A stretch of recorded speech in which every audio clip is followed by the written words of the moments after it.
तो नमस्कार। ऋषि कपूर जन्मजात अभिनेता थे। कहा जाता है कि अभी उन्होंने चलना शुरू ही किया था कि वो आईने के सामने जाकर तरह तरह की शक्लें बनाया करते थे। कपूर खानदान की महफिलों में ये कहानी अक्सर सुनाई जाती है कि उन्हीं दिनों एक शाम राज कपूर ने अपने बेटे को अपनी विस्की के गिलास से एक सिप शराब पिलाई और ऋषि ने शीशे के सामने जाकर एक शराबी का अभिनय करना शुरू कर दिया था। ऋषि के अभिनय की शुरुआत उनके बचपन से ही हो गई थी। उनके दादा के नाटक पठान में खटिया पर जो बच्चा सोया हुआ दिखाई देता था वो कोई और नहीं ऋषि कपूर थे। जब वो मुंबई के कैंपियन स्कूल में पढ़ रहे थे, उनके पिता राज कपूर ने अपनी आत्मकथा में फिल्म मेरा नाम जोकर में उन्हें बचपन का रोल दिया। जब ऋषि शूटिंग के लिए स्कूल नहीं जाते थे तो उनके अध्यापकों को यह बात बहुत अखरती। नतीजा ये हुआ कि उन्हें स्कूल से निकाल दिया गया और राज कपूर को अपने बेटे को दोबारा स्कूल में दाखिल कराने के लिए एड़ी चोटी का जोर लगाना पड़ा।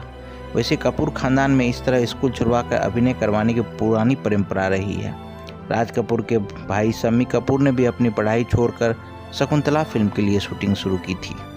इस फिल्म के लिए ऋषि कपूर को सर्वश्रेष्ठ बाल कलाकार का राष्ट्रीय पुरस्कार मिला था।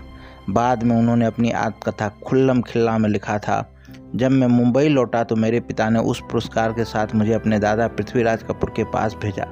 मेरे दादा ने वो मेडल अपने हाथ में लिया और उनकी आंखें भर आई।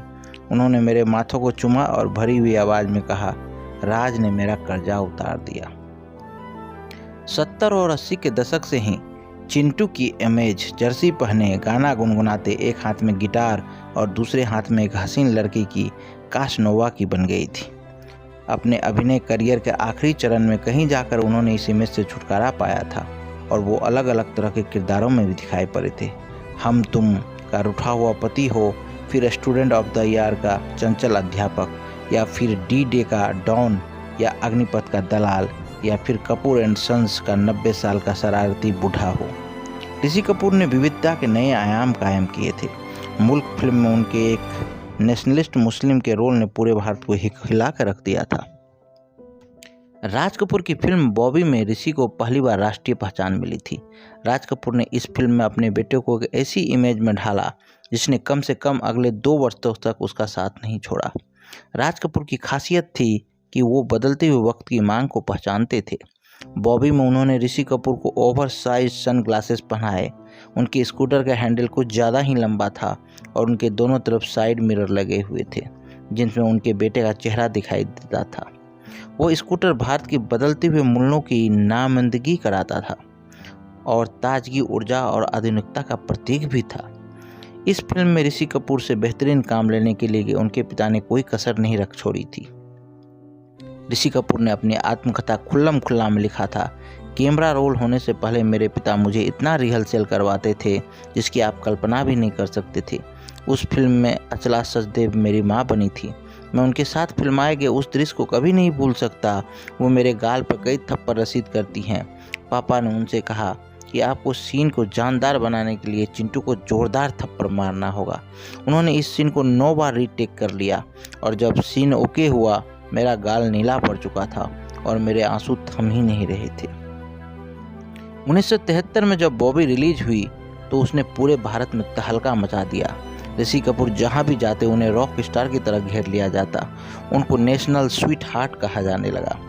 इसके बाद ये रोल उनके आने वाली कई फिल्मों के लिए एक तरह से ब्लूप्रिंट बन गया। डिम्पल कपाड़िया के साथ बनी उनकी जोड़ी फौरन टूट गई क्योंकि डिम्पल ने राजेश खन्ना से विवाह कर लिया। 1974 में चिंटू ने नीतू सिंह के साथ अपनी पहली फिल्म जहरीला इंसान की। पूरे देश ने इस जोड़ी को हाथों हाथ लिया। इसके बाद इन दोनों ने खेल खेल में रफू चक्कर और जिंदा दिल जैसी फिल्में की। 70 के दशक में सेक्स, हिंसा और एक्शन का युग होने के बावजूद ऋषि कपूर की लवर बॉय की इमेज को कोई धक्का नहीं लगा।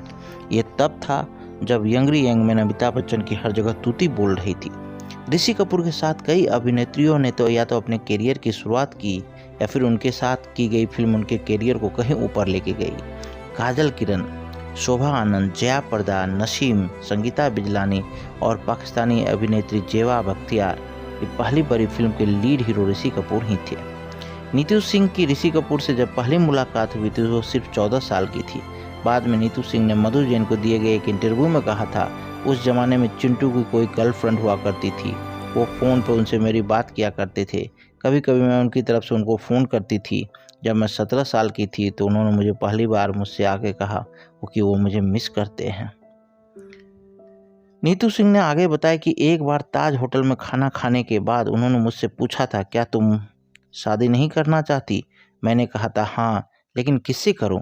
ऋषि ने बहुत मासूमियत से कहा, मुझसे। और किससे? चिंटू को नीतू सिंह हमेशा बॉब कह के पुकारती थी। नीतू सिंह ने एक बार लिखा था कि ऋषि कपूर बहुत जलनखोर थे।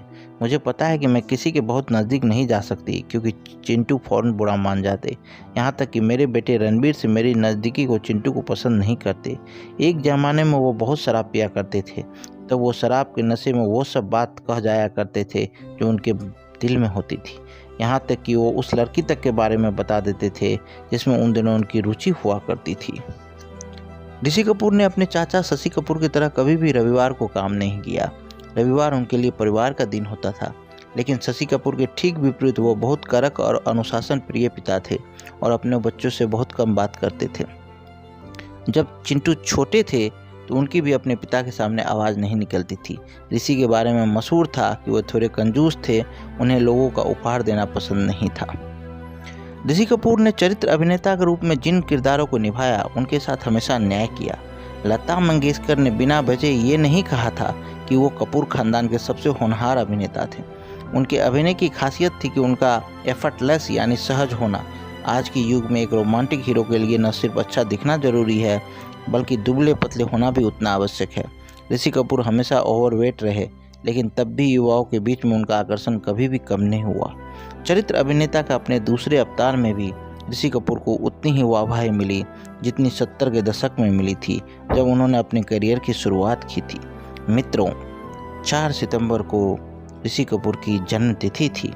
उन्हें बहुत बहुत श्रद्धांजलि।